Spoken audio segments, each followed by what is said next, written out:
यह कहानी गीता प्रेस गोरखपुर के परोपकार और सच्चाई का फल नामक पुस्तक से ली गई है।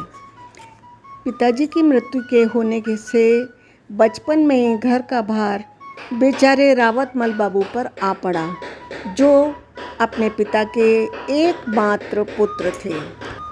छोटा सा व्यापार करके अपने 2 लड़के एवं एक विधवा लड़की का पालन पोषण करते थे।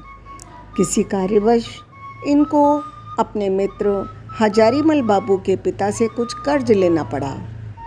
विशेष इच्छा होने पर भी ये कर्ज चुकाने में असमर्थ रहे। हजारीमल बाबू के पिताजी वृद्धावस्था के कारण खटिया पर ही लेटे रहते थे। बीमारी भी बढ़ रही थी। समाज के वृद्ध और अपने हितैषी जानकर रावतमल बाबू प्रायः हजारीमल बाबू के पिता की सेवा में ही लगे रहते थे। इसलिए वे रावतमल जी पर विशेष प्रसन्न रहते थे। रावतमल जी कर्ज नहीं चुका सके।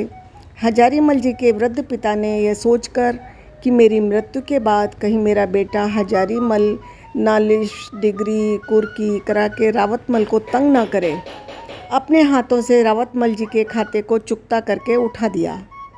दुनिया में आदमी की दशा पलटती रहती है। रावतमल बाबू ईमानदारी के साथ अपने रोज़गार में लगे रहे। धीरे धीरे करके उन्होंने अच्छा पैसा कमा लिया। उनका सिद्धांत था किसी का एक पैसा न लें। हमारा पैसा किसी के पास रह जाए तो कोई हर्ज नहीं। उन्होंने जानबूझकर कभी किसी का पैसा नहीं लिया। रावतमल जी सोच रहे थे, हजारीमल जी के पिता का कर्ज तो मेरे सिर पर है, अब मेरे पास पर्याप्त धन है तो उनके ऋण से भी मुझे मुक्त होना चाहिए।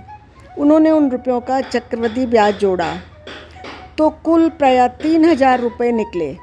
पिता के धन का हक पुत्र को होता है, इसलिए हजारीमल जी से उन्होंने कहा कि ये धन आप ले लें। त्याग में बहुत शक्ति होती है। यद्यपि हजारीमल जी बहुत उदार नहीं थे, फिर भी रावतमल जी की उदारता ने उनका मन पलट दिया। पिताजी खाता चुकता कर गए हैं, मुझे इन रुपयों को लेने का कोई हक नहीं है, अतः मैं नहीं लूँगा। आप इन रुपयों से समाज के गरीब के लोगों की सेवा में लगा दीजिए। ये कहकर हजारीमल जी ने रुपए नहीं लिए। रावतमल जी ने उन रुपयों को राजशाही मारवाड़ी संघ के सुपुर्द कर दिया।